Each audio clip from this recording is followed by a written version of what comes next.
ભણી ગયા હતા ચેપ્ટર 1 યુક્લિડની ભાગ પ્રવિધિ, જેની અંદર આપણે સ્વાધ્યાય 1.1 નો પહેલા દાખલાના પહેલા બે દાખલા પૂરા કર્યા હતા. આજે આપણે સ્વાધ્યાય 1.1 નો દાખલા નંબર 3 મળશું, જેની સૂચના આ રીતે છે કે દાખલા નંબર 1 યુક્લિડની ભાગ પ્રવિધિનો ઉપયોગ કરી ગુસા શોધો. તમારે યુક્લિડની ભાગ પ્રવિધિનો ઉપયોગ કરીને ગુસા શોધવાનું છે. આપણે આગળના લેક્ચરમાં યુક્લિડની ભાગ પ્રવિધિ વિશે તમને સમજાવી દીધું હતું. યુક્લિડની ભાગ પ્રવિધિ શું હતી? તો યુક્લિડની ભાગ પ્રવિધિ હતી a bq r. આની મદદથી તમારે શું શોધવાનું છે? ગુસા શોધવાનું છે. તો શરૂ કરીએ દાખલા નંબર 3, જેની રકમ આ રીતે છે કે 867 અને 225 ના ગુસા તમારે શોધવાના છે. તો પહેલું કામ તમને શું કીધું હતું? તો પહેલું કામ એ હતું કે આ બેમાં મોટી સંખ્યા કઈ તે જોવાનું હતું. તો બેમાં મોટી સંખ્યા આપણે જોવાની તો 867 ગ્રેટર ધેન 255, બરોબર? આ નાની મોટી સંખ્યાનો જોઈ લીધી. એના ઉપરથી આપણે ખ્યાલ આવે કે આપણે 867 ભાગ્યા 255 કરવાના છે. તો અહીંયા પહેલા યુક્લિડની ભાગ પ્રવિધિનો અમુક ભાગ આપણે લખી નાખી કે 867 બરાબર 255, બરોબર? 867 બરાબર 255. હવે આપણે ભાગાકાર કરી. અહીંયા 867 ભાગ્યા 255, બરોબર? આનો આપણે ભાગાકાર કરશું. નોર્મલ જે રીતે ભાગાકાર કરો એ જ રીતે આનો ભાગાકાર કરવાનો છે. 255 નો ઘડિયો બોલો 867 થી વધવું જોઈએ નહીં, બરોબર? તો અહીંયા આપણે ઘડિયો તો આવડતો ન હોય 255 નો, એટલે અહીંયા સાઈડમાં આપણે ગુણાકાર કરતા જશું અને લખતા જશું. 255 છે તો એને ગુણી આપણે 3 કરી જોવી. 5 * 15 નો 5 નો વધી પડી 1, 5 * 15 ને 16 નો 6 વધી પડી 1, 3 * 6 ને 1 7, 765. આપણી પાસે 867 છે. હવે તો વિચારો કે આ 700 માં આપણે કદાચ 255 ઉમેરી તો 700 200 આવે 900 જેવું થઈ જાય, એટલે ત્યાં વધી જાય છે. એટલે ભાગ ક્યાં ચાલશે? 255 તરી કેટલા આવશે? 765. આની બાદબાકી કરી એટલે આવશે 102, બરોબર? એટલે ભાગાકાર કર્યો તો આ રીતનું. હવે આગળ ભાગાકાર કરવો હોય તો અહીંયા પોઈન્ટ મૂકવો પડે, જે આપણે મૂકવાનો નથી. તમને સમજાયું હતું. ઘણાને એવું હતું મગજમાં કે ભાગાકાર ક્યાં સુધી કરવો? તો ઘણાને તો એવું હતું કે એક સ્ટેપ સુધી જ કરો. એવું છે નહીં. ભાગાકાર ક્યાં સુધી કરવાનો? કે એમ થાય કે હવે પોઈન્ટ મૂકવાની જરૂરિયાત ઊભી થશે ત્યાં સુધી ભાગાકાર કરવાનો, પોઈન્ટ મૂકવાનો નથી. તો હવે આમાં આગળ ભાગાકાર કરવો તો આપણે પોઈન્ટ મૂકીને ગણવું પડે, જે આપણે કરવાનું નથી. તો હવે આની પ્રવિધિ બનાવી. પ્રવિધિ શું બને?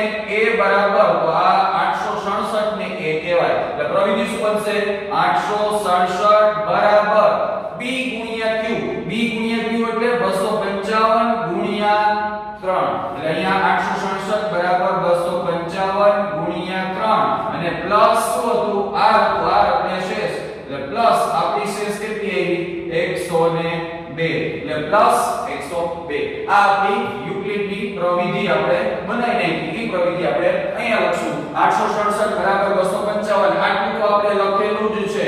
ઉમેરવાનું શું છે? ગુણ્યા 3 પ્લસ 102. એટલે અહીંયા આપણે કરશું ગુણ્યા 3 પ્લસ 102, બરોબર? પહેલી પ્રવિધિ બની ગઈ.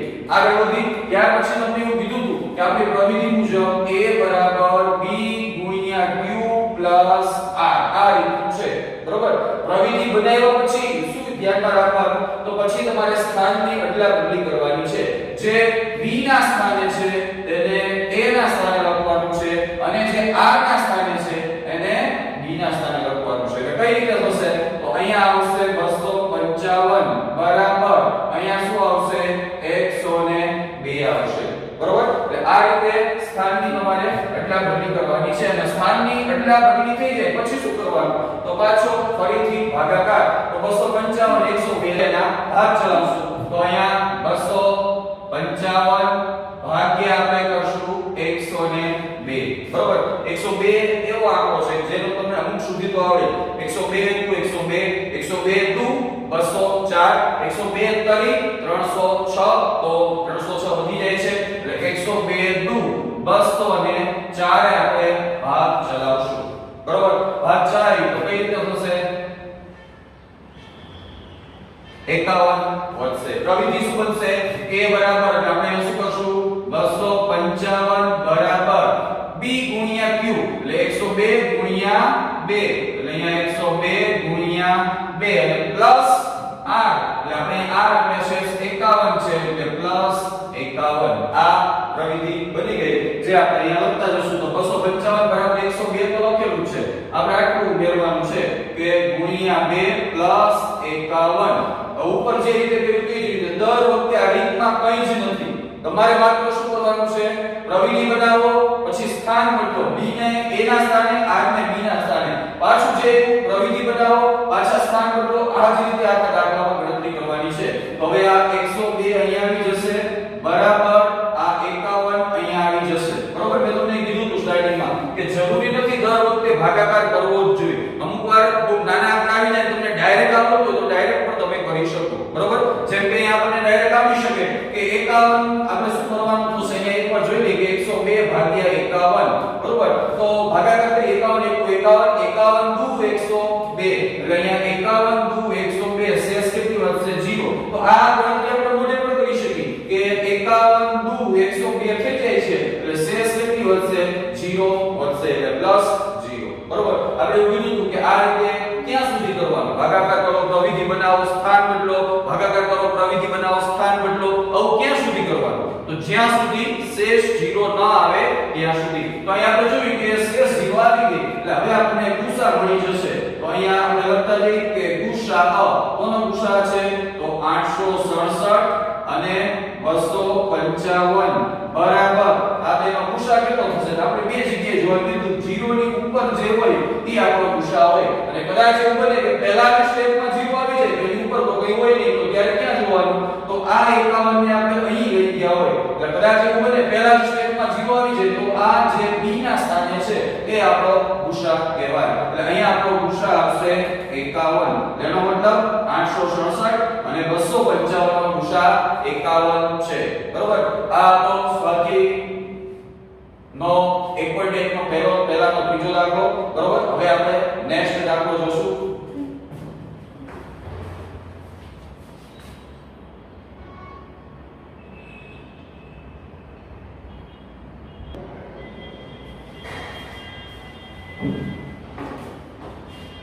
હવે આપણે જોશું દાખલા નંબર 3 દાખલા નંબર 3 ની રકમ આ રીતની છે ધ્યાનમાં દરેકનું એક લશ્કરનું 616 એક લશ્કરનું 616 સભ્યોનું જૂથ લશ્કરના બેન્ડના 32 સભ્યોની કેટલા સભ્યોની 32 સભ્યોની એક અહીંયા આંકડો આપ્યો છે 32 અને એક અહીંયા આંકડો આપ્યો છે 616 આગળ 32 સભ્યોની પાછળ કૂચ કરી રહ્યા છે બંને જૂથ સમાન સંખ્યાના સ્તંભમાં કૂચ કરી રહ્યા છે સમજાય છે શું કહેવા માંગે છે આ ખાસ ધ્યાન રાખજો બંને જૂથ સમાન સંખ્યાના સ્તંભમાં કૂચ કરી રહ્યા છે તેઓ જે સ્તંભમાં કૂચ કરી રહ્યા છે તેવા કોઈ પણ સ્તંભમાં મહત્તમ કેટલા સભ્ય હશે બરોબર આ સમજવાની બે રીત છે આમાં એક શબ્દ એવો આપ્યો છે કે જેના આધારે તમે અનુમાન કરી શકો કે આમાં આપણે શું કરવાનું છે તમે અત્યારે જે આપણે ભણી રહ્યા છીએ યુક્લિડની પ્રવિધિથી ગુસા બરોબર તો આગળ જશો તો લસા પણ આવશે ગુસા તો આવી ગયા અને આગળ જતા લસા પણ આવશે બરોબર એટલે આ રકમ ઉપરથી આપણે શું શોધવાનું છે ગુસા કે લસા અથવા શું કામ ગુસા અને લસા એ પહેલા આપણે સમજી લઈ ધ્યાન રાખજો એમાં શું કહેવા માંગે છે સમજો બે જૂથ છે બે જૂથ કયા એક તો લશ્કરનું જૂથ અને બીજું કોનું બેન્ડનું જૂથ લશ્કરનું જ પણ બેન્ડ અને લશ્કરના સૈનિકો આગળ બેન્ડ જતું હોય પાછળ સૈનિકો જતા હોય તો આ રીતના બે જૂથ છે બરોબર આગળ વધી ગયા પછી સભ્યો પાછળ કૂચ કરી રહ્યા છે બંને જૂથ સમાન સંખ્યાના સ્તંભમાં કૂચ કરી રહ્યા છે સમજો જે કે બંને જૂથ સમાન સંખ્યાના સ્તંભમાં કૂચ કરી રહ્યા છે એટલે એ કહેવા માંગે છે કે કોઈ પણ સ્તંભ મતલબ લાઈન તો એક લાઈનમાં સરખા જ સભ્ય એમણે રાખવાના માની લો કે આ જે લશ્કરનું જૂથ છે એમાં એક લાઈનમાં 10 જણાને રાખતા હોય તો બેન્ડના જૂથમાં પણ એક લાઈનમાં 10 વ્યક્તિઓને રાખવા આવું કહેવા માંગે છે તો તમારે આની અંદર શું શોધવાનું તો ઉદાહરણ તરીકે આપણે આંકડા થોડા નાના બનાવી નાખી માની લો બેન કહો કે એક જૂથમાં 6 વ્યક્તિ છે અને એક જૂથમાં 8 વ્યક્તિ છે બરોબર તો 6 જણા 8 જણા બે છે તો એમાં બે જૂથમાં એક લાઈનમાં કેટલા ઉભા રાખશો તો તમને કહે કે આ 6 જણા છે ને તમે એની બે લાઈન કરી નાખી કે પહેલો બીજો ત્રીજો આમાં પહેલો બીજો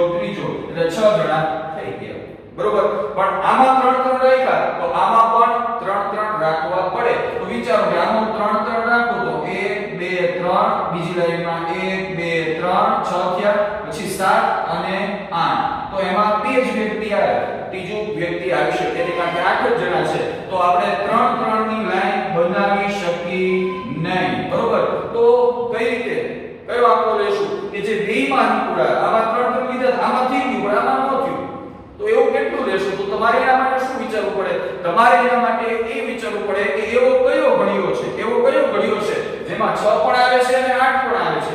તો એવો ઘડિયો છે બે ના ઘડિયામાં 6 પણ આવે, બે ના ઘડિયામાં 8 પણ આવે. બીજો કયો ઘડિયો હોય તો બોલો? તો બધી ત્યાં સુધી બીજો એવો કોઈ ઘડિયો છે નહીં, બીજો એવો ઘડિયો કોઈ છે નહીં. તો આપણે વિચારીએ કે 6 અને 8 આવતો એવો બેનો ઘડિયો છે, તો બબેની એક રાતમાં બબે વ્યક્તિ રાખી તો પહેલો વ્યક્તિ, બીજો વ્યક્તિ, પહેલો વ્યક્તિ, બીજો વ્યક્તિ, પહેલો વ્યક્તિ, બીજો વ્યક્તિ, એટલે આ જે 6 જણા હતું એનું થઈ ગયું. પછી અહીંયા કરો 1 2 3 4 5 6 7 8, તો આનું પણ થઈ ગયું. એટલે બેયમાં જો તમે કે આમાં 6 થઈ ગયા, આમાં 8 થઈ ગયા, આમાં એક સ્તંભમાં 2 છે, આમાં એક સ્તંભમાં 2 છે, એટલે જે આપણી શરત હતી એ મુજબ થઈ જાય છે. એટલે આપણે આમાં શું વિચારવું કે એવો કયો ઘડિયો છે જેમાં 6 અને 8 બંને આવે? એટલે એનો મતલબ તમે આનો ગુસા શોધો કહેવાય. 6 અને 8 નો ગુસા કેટલો થાય?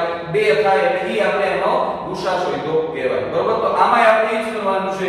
આમાં તો આપણે નાના આંકડા મોઢે આવડી કેવો કયો ઘડિયો છે જેમાં 6 પણ આવે અને 8 પણ આવે? તો અહીંયા આપણી પાસે આંકડા બહુ મોટા છે, આમાં આપણને ખ્યાલ આવે નહીં કે એવો કયો ઘડિયો છે કે જેમાં 616 પણ આવે, 32 પણ આવે. એમાં આપણે ગુસાની ગણતરી કરવી પડે. ટૂંકમાં આપણે 616 અને 32 નો શું શોધવાનો છે? ગુસા શોધવાનો છે, બરોબર? આ પહેલી તમને ડિટેલમાં સમજાવી દીધું શું કામ ગુસા શોધવાનો છે. બીજી એક ઓળખની નિશાની પણ આમાં આપેલી છે કે એના ઉપરથી પણ તમે અનુમાન કરી શકો કે આમાં ગુસા શોધવાનો થશે. જેમ કે ગુસા, તો ગુસાનો પહેલો જે અક્ષર છે એનો મતલબ શું થાય કે ગુરુત્તમ. ગુરુત્તમ એટલે વધુ, વધુ એટલે મહત્તમ. તો આ મહત્તમ શબ્દ આપણને અહીંયા આપેલો છે કે સ્તંભમાં મહત્તમ કેટલા સભ્ય હશે. બને ત્યાં સુધી આ ગુરુત્તમ, વધુ, મહત્તમ એવા શબ્દ ઉપરથી પણ તમે ગુસાની ઓળખ કરી શકો છો, બરોબર છે? તો હવે આપણે અહીંયા એટલી ખ્યાલ આવી ગયો કે 616 અને 32 નો આપણે શું શોધવાનું છે? ગુસા શોધવાનો છે. તો ગુસા આપણે શોધશું. આમાં બે કીધું નથી યુક્લિડની પ્રવિધિથી, પણ આપણે અત્યારે યુક્લિડની પ્રવિધિ શીખી છે એટલે આપણે આનો ગુસા યુક્લિડની પ્રવિધિથી શોધશું. સૌ પહેલા 616 મોટા છે જે રીતે આપણે કરતા તે રીતે ગ્રેટર ધેન 32, 616 ગ્રેટર ધેન 32. હવે જે રીતે આપણે કરતા તે રીતે અહીંયા આપણે લખી નાખશું કે 616 બરાબર 32, બરોબર? ભાગાકાર કરી, અહીંયા ભાગાકાર કરી તો 616 ભાગ્યા આપણે કેટલા કરશું? 32 કરશું, બરોબર? 32 નો ઘડિયો બોલો આપણે 61 થી વધવું જોઈએ નહીં. તો 32 એકુ 32, 32 દુ 64 વધી જાય છે એટલે આપણે ભાગ ક્યાં ચલાવશું? 32 એકુ 32 એ ભાગ ચલાવશું, ઉપરથી ઉતારશું 6, બરોબર? હવે 32 નો ઘડિયો 296 થી આપણે વધવાનું નથી, તો ક્યાં ભાગ ચલાવશું? 8 એ ભાગ ચલાવી જોઈ. 8 દુ 16 નો છગડો વધી પડી 8 તરી 24 ને 25, હજી કદાચ 32 9 એ કરી જોઈ. 9 દુ 18 માં આટલો વધી પડી 9 તરી 27 ને 1 28, બરોબર? 32 દાંત 320 થઈ જશે. એટલે આપણે કેટલા ભાગ ચલાવશું? 9 એ ભાગ ચલાવશું. અહીંયા 288 એટલે કેટલા આવ્યા? 8 આવશે, બરોબર? એટલે પ્રવિધિ શું બનશે કે 616 બરાબર આ 32 ગુણ્યા 19, એટલે અહીંયા 32 ગુણ્યા 19 અને પ્લસ શેષ કેટલી છે? 8, બરોબર? અહીંયા આપણે પ્રવિધિમાં 616 બરાબર 32 તો છે, અહીંયા આપણે ગુણ્યા 19 પ્લસ 8 કરશું, બરોબર? હવે 32 616 ની જગ્યાએ 8, 32 ની જગ્યાએ એટલે 32 બરાબર 8, બરોબર? અહીંયા આપણે મોઢે આવે 8 ચોક 32 અને શેષ કેટલી વધે? 0, બરોબર? તો અહીંયા આપણે ખ્યાલ આવી ગયો કે અહીંયા આનો ગુસા શું થશે? 8 થશે, બરોબર? એટલે અહીંયા આપણે લખશું કે જે આપણે જે રીતે પૂછ્યું તે જ રીતે કે તેઓ જે સ્તંભમાં કૂચ કરી રહ્યા છે તેઓ કોઈ પણ સ્તંભમાં, એટલે અહીંયા આપણે લખવાનું કે સ્તંભમાં મહત્તમ કેટલા? આપણો ગુસા કેટલો આવ્યો? તો 8 સભ્યો હશે. બરોબર એટલે આપણને આની અંદર એવું જ આવશે કે લસા ગુસા શોધવાનો છે તો ઘણીવાર ડાયરેક્ટ કહી દે ઘણીવાર આવી રકમ સ્વરૂપે આપે એટલે તમને એક કોન્સેપ્ટ ક્લિયર હોવો જોઈએ કે આમાં આપણે શું શોધવાનું છે આમાં તમને ડિટેલમાં મેં હમણાં સમજાવ્યું કે 6 અને 8 વાળું તો એના ઉપરથી પણ તમે કહી શકો અથવા ગુસા ગુરુત્તમ મહત્તમ એ શબ્દની ઓળખ ઉપરથી પણ ગુસા શોધવાનો છે એ તમને ખ્યાલ આવી શકે એટલે એક સ્તંભમાં મહત્તમ કેટલા સભ્ય હશે 8 એટલે 8 સભ્યો કરીને તમે 616 ના જૂથમાં પણ 8 સભ્યો ગોઠવીને સ્તંભ બનાવી શકો અને 32 માં પણ તમે કરી શકો હવે આપણે જોશું સ્વાધ્યાય 1.2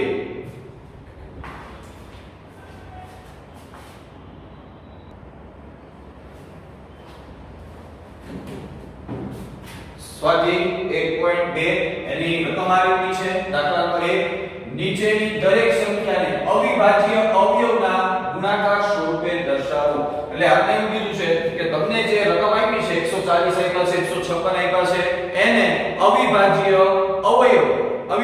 અવયવના ગુણાકાર સ્વરૂપે દર્શાવવાનું તો એના માટે પહેલા તમારે શું સમજવું પડે તો એના માટે પહેલા તમારે અવિભાજ્ય અવયવ સમજવા પડે બરોબર તો અવિભાજ્ય સંખ્યા કોને કહેવાય થોડુંક એના વિશે આપણે પહેલા સમજી લઈએ અવિભાજ્ય અવયવ સમજ્યા પછી આપણે આ દાખલા સ્ટાર્ટ કરશું તો અવિભાજ્ય અવયવ કોને કહેવાય અવિભાજ્ય સંખ્યા કોને કહેવાય બરોબર તો અહીંયા આપણે જોતા જઈએ કે અવિભાજ્ય સંખ્યા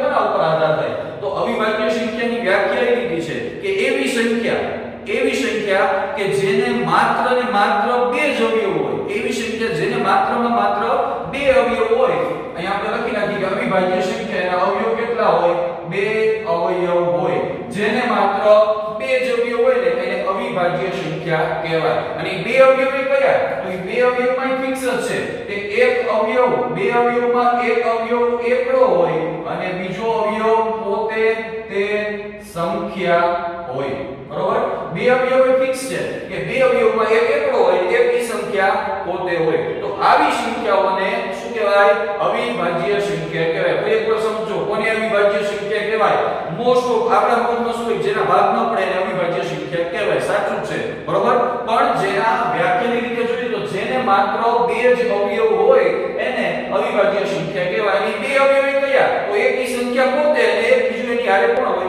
એકડો હોય ઉદાહરણ જોઈએ તો પહેલેથી લઈએ તો પહેલું ઉદાહરણ આપણે લઈએ કે 3 તો વિચારો કે 3 એ અવિભાજ્ય સંખ્યા છે કે નહીં તો આપણે વિચારીએ 3 ના અવયવ ક્યાં તો અવયવ વિચારવા હોય તો શું કરવું પડે અવયવ વિચારવા હોય તો તમારે એ વિચારવું પડે કે 3 કયા ઘડિયામાં આવે તો અહીંયા આપણે વિચારીએ કે 3 છે એ 3 * 3 બીજે ક્યાંય 3 આવે નહીં એટલે 3 ના અવયવ કયા થયા તો 3 ના અવયવમાં એક તગડો પોતે અને બીજો અવયવ કોણ આવે છે એકડો જે આપણે અહીં કીધું તું ઈ બરોબર બીજું ઉદાહરણ લઈએ માની લો કે હું 6 લઉં કે 6 ના અવયવ મારે જોઈએ છે તો વિચારો 6 કયા ઘડિયામાં આવે તો પહેલું જ આવે કે 6 * 6 બરોબર બીજે ક્યાં આવે તો 3 * 6 બરોબર 2 તરી 6 થાય પણ 3 * 6 2 તરી 6 એ સેમ જ છે એટલે એ હું લખતો નથી તો અહીંયા તમે જો 6 ના અવયવ કયા થયા તો 6 ના અવયવમાં એકડો આવ્યો બગડો આવ્યો તગડો આવ્યો ને છગડો આવ્યો એટલે એના અવયવ બે નથી બે કરતા વધુ અવયવ છે બે કરતા વધુ અવયવ હોય એટલે એને કેવી સંખ્યા કહેવાય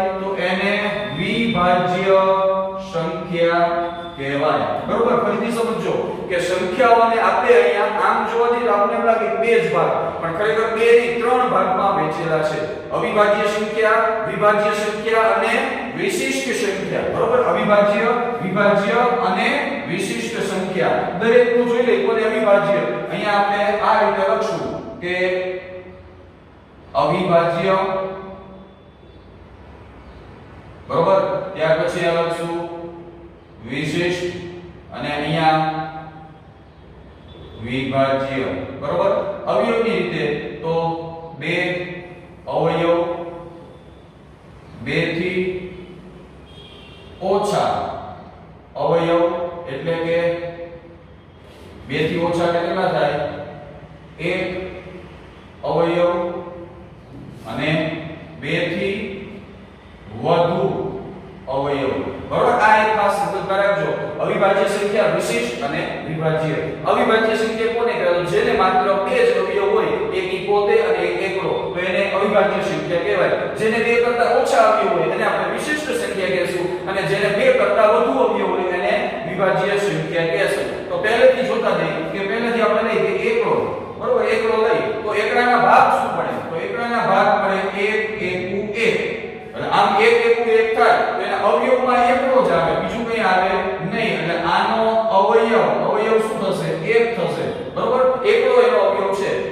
અવયવી પોતે જ છે, એને બીજો કોઈ અવયવ છે નહીં. એના અવયવની સંખ્યા કેટલી થઈ?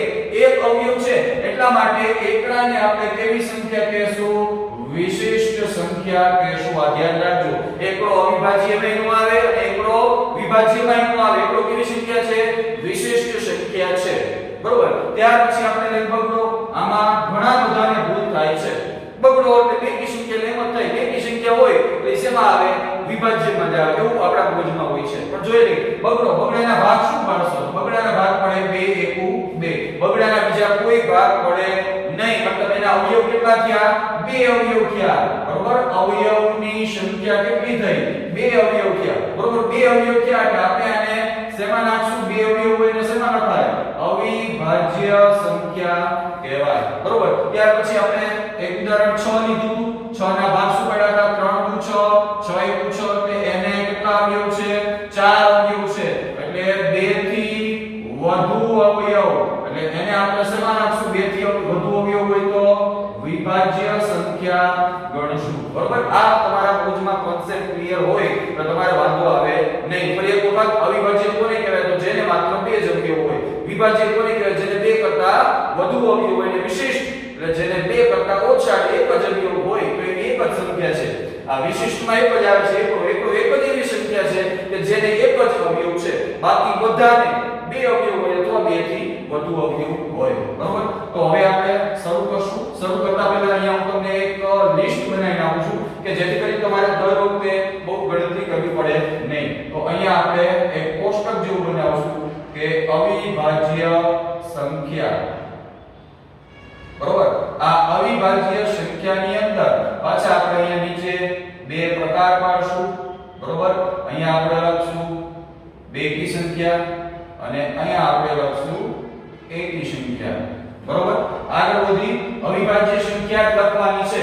તો બેકી સંખ્યા આપણે અવિભાજ્યમાં જોતા જઈએ. પહેલા એકડો એક જ અવયવ છે. વિશિષ્ટમાં આવશે, અવિભાજ્યમાં આવશે નહીં. બગડો 2 એકુ 2, બીજા કોઈ ભાગ નથી પડતા. 2 જ અવયવ એટલે એ અવિભાજ્ય કહેવાય. અવિભાજ્ય કહેવાય પણ બગડો કેવી સંખ્યા છે? બેકી સંખ્યા છે. અહીંયા આપણે લખશું બગડો. બરોબર. બગડા પછી આવે 3 એકુ 3, બીજા કોઈ ભાગ ન પડે એટલે તગડો અવિભાજ્યમાં પણ એકી સંખ્યામાં આવશે.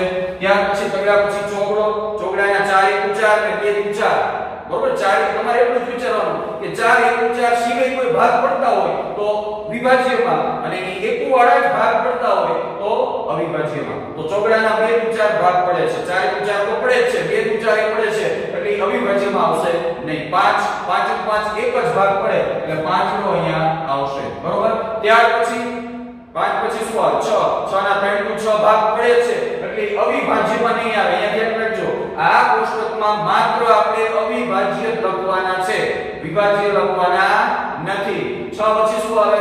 7 એકુ 7 એક જ ભાગ પડે એટલે અહીંયા આપણે લખી નાખશું એકી સંખ્યા છે. 7 પછી 8 ના 4 નો 8 ભાગ પડે છે એટલે વિભાજ્ય છે એટલે આમાં લખાય નહીં. 9 તો 9 ના 3 નો ભાગ પડે. બરોબર. એટલે 3 નો ભાગ પડે એટલે અવિભાજ્યમાં આવે નહીં. 10 5 10 ન આવે. 11 તો 11 ના 2 એકુ 11 એક જ ભાગ પડે છે એટલે અહીંયા આપણે લખશું 11. પછી 12 નો આવે. 13 આવશે. 13 એકુ 13 એક જ ભાગ પડે છે એટલે અહીંયા આપણે લખશું 14 7 14 નો આવે. 15 નહીં આવે. 16 નહીં આવે. 17 પાછા અહીંયા આવશે એટલે અહીંયા આપણે લખશું 17. 18 નહીં આવે. પાછા આપણે અહીંયા લખશું 19. અહીંયા ડેશ ડેશ ડેશ. મતલબ આ રીતે ચાલુ આગળ રહે, એનો ક્યાંય અંત આવે નહીં. બરોબર. હવે આમાં તમે જો કોષ્ટક ઉપર જો અવિભાજ્ય સંખ્યાની અંદર બેકી સંખ્યામાં એક જ આવે છે બગડો. પછી એક પણ બેકી સંખ્યા અવિભાજ્ય છે નહીં. બાકી બધી બેકી સંખ્યા વિભાજ્ય છે. એટલે આવો પ્રશ્ન પણ તમને પૂછાઈ શકે કે અવિભાજ્ય પણ હોય અને બેકી સંખ્યા પણ હોય એવી સંખ્યા કઈ? અવિભાજ્ય બેકી સંખ્યા કઈ? તો અવિભાજ્ય બેકી સંખ્યામાં એક જ આંકડો આવે. કયો? બગડો. બગડા પછી બધી જ બેકી સંખ્યા કેવી છે? વિભાજ્ય છે. એટલે આ કોષ્ટક આપણે ધ્યાનમાં રાખીને આગળ વધશું. અહીંયા તમને એવું કીધું છે કે નીચેની દરેક સંખ્યાને અવિભાજ્ય અવયવના ગુણાકાર સ્વરૂપે દર્શાવો. એટલે તમારે અવિભાજ્ય અવયવના ગુણાકાર સ્વરૂપે દર્શાવવાનું છે. અને આની અંદર એક વૃક્ષની રીત આવે છે. તો આપણે આ વૃક્ષની રીતે કરવાનું છે. બીજી રીત પણ છે, એ પણ આપણે દર્શાવશું, પણ આમાં સ્પેશિયલ વૃક્ષની રીતે ગણી આવી એટલે આપણે વૃક્ષની રીતે ગણશું. બરોબર. હવે તમારે શું વિચારવાનું છે કે તમારી પાસે સંખ્યા છે 140. તમારે 140 ના ભાગ વિચારવાના છે સમજો 140 ના ભાગ વિચારવાના પણ એમાં એક સંખ્યા કેવી આવી જોઈએ અવિભાજ્ય આવી જોઈએ તમને માની લો કે હું એમ કહું કે 12 ના ભાગ પાડો અથવા તો બી કોઈ મોટો આંકડો આપું કે 24 ના ભાગ પાડો તો તમે 24 ના ભાગ 6 ચોક 24 પાડો તો 6 ચોક 24 માં છગડો અવિભાજ્ય નથી ચોગડો અવિભાજ્ય છે નહીં એટલે ઈ 24 ના ભાગ ચાલે નહીં એટલે તમારે ભાગ વિચારો તો અવિભાજ્ય જ વિચારવાના એમાં તમને થોડું સરળ કરી નાખું તમારે જોવાનું તમને જે આપેલી સંખ્યા હોય બેકી સંખ્યા હોય ને તો એના આ બેકીની લાઈન માટે બગડાય જ ભાગ ચલાવવાના બરોબર તમને આપેલી સંખ્યા બેકી હોય એના ભાગ તમે શેનાય ચલાવશો બગડાય ચલાવશો અને તમને આપેલી સંખ્યા એકી સંખ્યા હોય બરોબર માની લો તમને એમ આપે કે 21 આપે તો 21 ના ભાગ એટલે 21 એટલે પોતે એકી સંખ્યા તો તમારે આ લાઈનમાં જોવાનું જો બેકી સંખ્યા તમને આપેલી સંખ્યા બેકી હશે ને તો એના 100% બે ભાગ ચાલી જશે બરોબર પણ તમને આપેલી સંખ્યા એકી સંખ્યા હશે તો પહેલા જોવાનું કે ત્રણે ભાગ ચાલે છે જો ત્રણે ભાગ ચાલતો હોય તો ચલાવી દેવાનું ન ચાલતો હોય તો આગળ વધવાનું 5 ને થોડીક વાર માટે આપણે સ્કીપ કરી દેશું બરોબર પહેલા શું જોવાનું ત્રણે ભાગ ચલાવવાની એકી સંખ્યા હોય તો ત્રણે ભાગ ચલાવવાના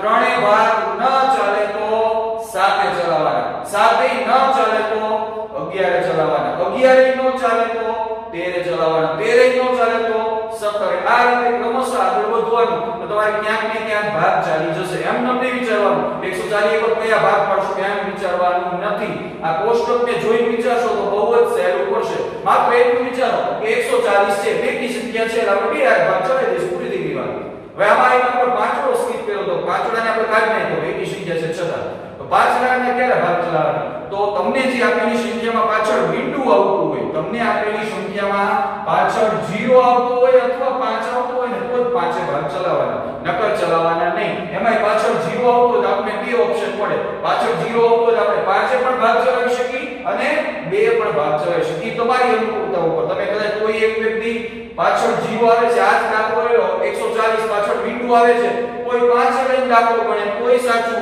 અને કોઈ 2 લઈને દાખલો પડે કોઈ સાચું જ પડે બરોબર આ ખાસ ધ્યાન આપજો ફરી એક વખત જોઈ લો દરેક તમને આપેલી સંખ્યા પહેલા જોવાની જો બેકી સંખ્યા હોય તો બે ભાગ ચલાવવાના અને ચાલી જશે 100% અને તમને આપેલી સંખ્યા એકી સંખ્યા હોય તો પહેલા ત્રણે નો ચાલે તો 7 નો ચાલે તો 11 આ રીતે ક્રમશઃ આગળ વધવું આ તો ખાસ દરેક નોંધી લે બરોબર આગળ વધી 140 છે 140 બેકી સંખ્યા છે છતાં આપણી પાસે બે ઓપ્શન છે બે પણ ચલાવી શકીએ અને પાંચે પણ ચલાવી શકીએ પણ આપણે કેટલાય ચલાવશું બે કારણ કે બે એટલે શું થાય કે રકમને અડધી જ કરવાની હોય એટલે આપણે એ સહેલું પડે એટલે આપણે બે સાથે ભાગ ચલાવશું તો જે અવિભાજ્ય સંખ્યા છે ને અવિભાજ્ય સંખ્યા ઈ આ બાજુ લખવાની કે 140 ના અડધા શું થાય 70 140 ન સમજાય ભાગાકાર કરી શકો તમારી જરૂરિયાત માટે હું અહીંયા ભાગાકાર કરીને પણ આપું છું કે 140 ને આપણે બે આડે નક્કી કર્યું ભાગ ચલાવવાના છે તો ભાગ ચલાવી તો 2 7 14 0 0 આ 0 ઉતારે એટલે અહીંયા 0 એટલે 70 140 આ દરેકને આવડતું જોઈએ છતાં એક દેખાડી દીધું ભાગાકાર કરીને પણ તમે લાવી શકો એટલે જે અવિભાજ્ય સંખ્યાઓ ને અહીંયા લખવાની અને અહીંયા કેટલા આપણે લખશું 70 140 ના શું ભાગ પડ્યા 2 * 70 એમાં એક અવિભાજ્ય આ બાજુ આવવો જોઈએ અને જે વિભાજ્ય છે એ આપણે અહીંયા લખશું બરોબર આના ઉપર આપણે બોક્સ કરી નાખશું બરોબર ત્યાર પછી પાછા આ 70 ના ભાગ વિચારવાના બરોબર પાછું આમાં જે વિચાર એમ જ વિચારો 70 કેવી સંખ્યા છે બેકી સંખ્યા છે તો બે ભાગ ચાલે અને પાછળ બિંદુ આવે છે તો પાંચે પણ ભાગ ચાલશે તો આપણે વધારે પસંદ કેવું કરશું બે ભાગ ચલાવશું તો બે ભાગ ચલાવવા છે તો 70 ના અડધા 35 દુ 70 એટલે અહીંયા કેટલા આવશે 35 આવશે જે અવિભાજ્ય સંખ્યા છે એને બોક્સમાં મૂકી દેવાની આ બાજુ બગડો અવિભાજ્ય તો બોક્સમાં મૂકી દીધો 70 ના ભાગ પડ્યા 70 માં પાછો બગડો આવ્યો બોક્સમાં મૂકા પાછા કોના ભાગ પાડશું 35 ના ભાગ પાડશું બરોબર પાછા 35 ના આપણે ભાગ પાડશું તો 35 એકી સંખ્યા છે અને પાછળ પાંચડો આવે છે એના માટે કીધું જેની પાછળ 5 આવે એના 5 જ ભાગ ચલાવવા તો 35 ના 5 વાળા ભાગ શું પડશે તો 5 * 35 આમાં જો પાંચડો અવિભાજ્ય છે અને આ સાતડો જો સાતડો કેવી સંખ્યા છે અવિભાજ્ય સંખ્યા છે અહીંયા બે બોક્સ આવી જાય એટલે બધું બંધ થઈ જાય અહીંયા હવે આગળ તમે કોઈના ભાગ પાડી શકો નહીં અને અહીંયા દાખલો શું થઈ જાય પૂરો થઈ જાય બરોબર જોયું એકદમ ઈઝી છે આ કોષ્ટકને ધ્યાનમાં રાખી તમારે ભાગ પાડતા જવાના છે. આની એક અન્ય રીત પણ છે જે તમે આગળના ધોરણમાં ભણીને આવ્યા, જે આપણે અહીંયા એકવાર તમને દર્શાવી દેશું. બરોબર? તમને એમ કે ને વૃક્ષની રીતે ગણો તો આ જ વાપરો, કઈ ન કે અવિભાજ્ય અવિભાજ્ય કે તો તમે આ કરી શકો. બરોબર? તમે નીચેના ધોરણમાં આ રીતે ગણતરી કરતા હતા, આ પણ ચાલે. પણ યાદ રાખજો, તમને એમ કે ને વૃક્ષની રીતે અવિભાજ્ય અવયવ પાડો તો આ જ કરજો. એવું કઈ ન કે ખાલી કે અવિભાજ્ય અવયવ પાડો તો આ રીત ચાલે. બરોબર? આમાં જે માનું જોતા તો મળતું જાય કે આ 140 બેની સંખ્યા પાછળ બિંદુ આવે છે, બે ભાગ ચલાવી 70 દુ 140. 70 બેની સંખ્યા પાછળ બિંદુ આવે છે, બે ભાગ ચલાવીને 35 દુ 70. 35 એકી સંખ્યા પાછળ 5 આવે એટલે આપણે પાંચે ભાગ ચલાવશું. 5 સત્તુ 35 અને 7 ના 7 એકુ 7. અહીંયા આપણો શું થઈ જશે?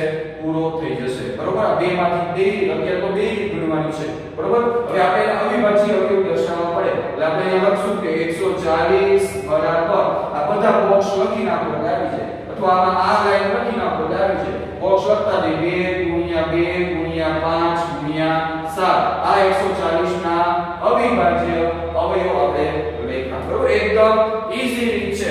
આના જેવા બીજા દાખલા પણ છે, જાતે ઘરે પ્રેક્ટિસ કરજો, 100% તમને આવડી જશે. Thank you.